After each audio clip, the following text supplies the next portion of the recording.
Ребята, всем привет! Меня зовут Роман, и вы смотрите канал Видеолепка. И сегодня, по вашим просьбам, я буду лепить очередного персонажа из фильма.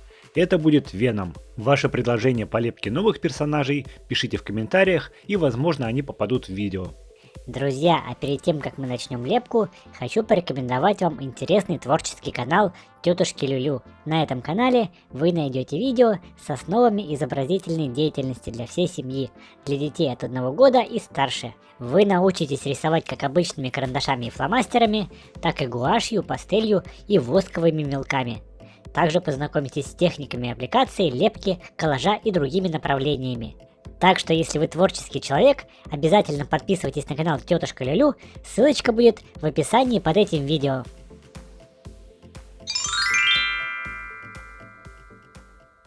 Внутреннюю часть фигурки Венома я буду лепить, используя мягкую алюминиевую проволоку и скульптурный светлый пластилин.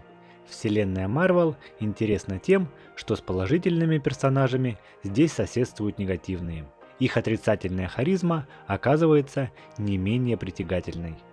Такие действующие лица, как Дэдпул, вызывают не меньшую симпатию, чем Железный Человек или Человек-паук. Значение антиподов супергероев во вселенной комиксов нельзя преувеличивать. В конце концов, без персонажей вроде Венома они не могли бы полноценно проявить себя. История Венома смежна с историей Человека-паука, так как он является заклятым врагом героя с незаурядными способностями. Классический враг Питера Паркера, Веном, лишь однажды появился на больших экранах. Гораздо чаще его можно было наблюдать в мультипликационных сериалах и компьютерных играх, где главным героем является Человек-паук. Линия Венома многократно изменялась в зависимости от вспышек интереса читателей.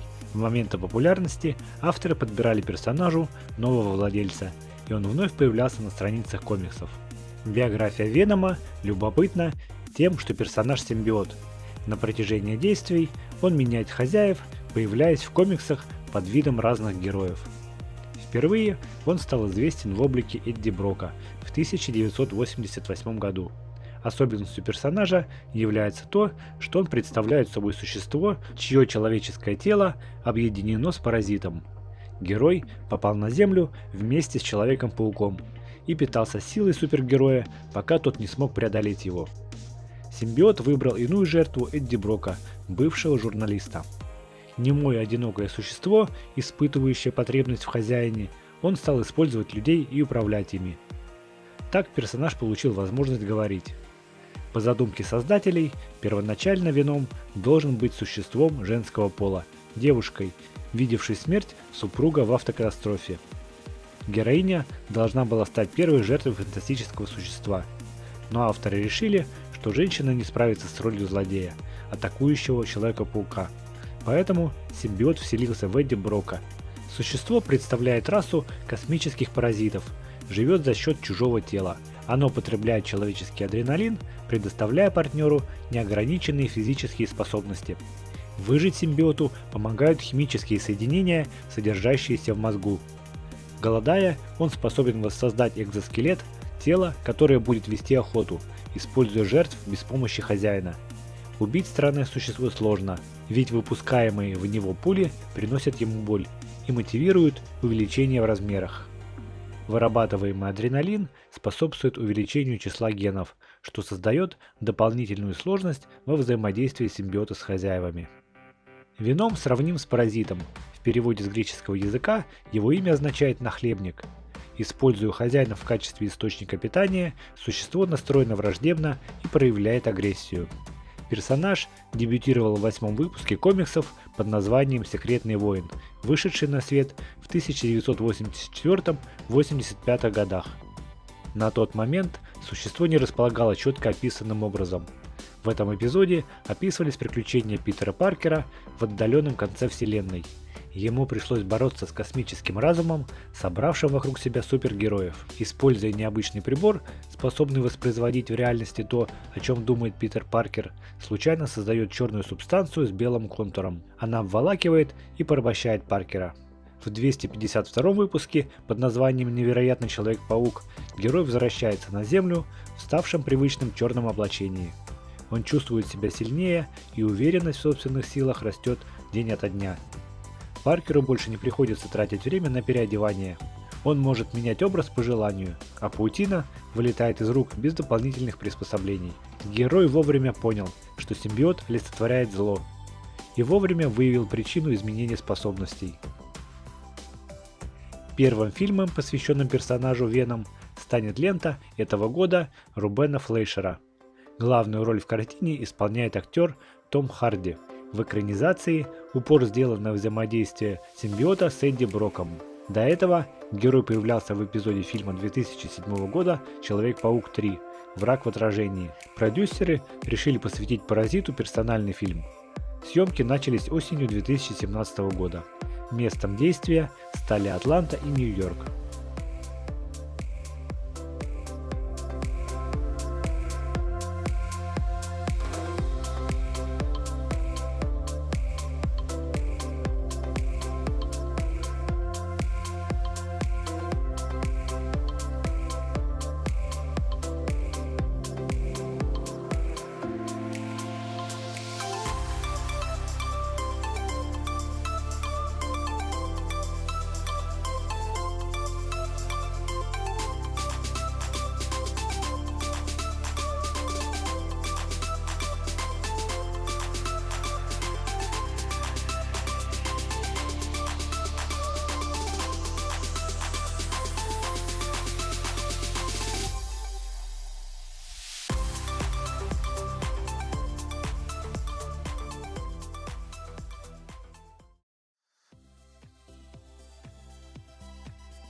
Итак, ребята, вот такая вот фигурка Венома у меня сегодня получилась. Всем огромное спасибо за просмотр. Если вам понравилось это видео, обязательно поставьте лайк, а также не забывайте подписываться на наш канал, чтобы не пропустить новые видео. В конце, как обычно, будут приветики от моего котика Вилли, а также фотографии ваших поделок из пластилина.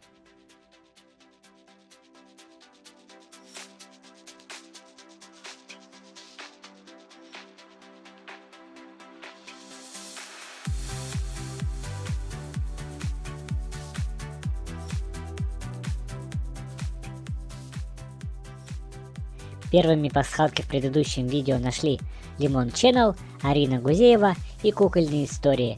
Ребята, передаю вам огромный привет.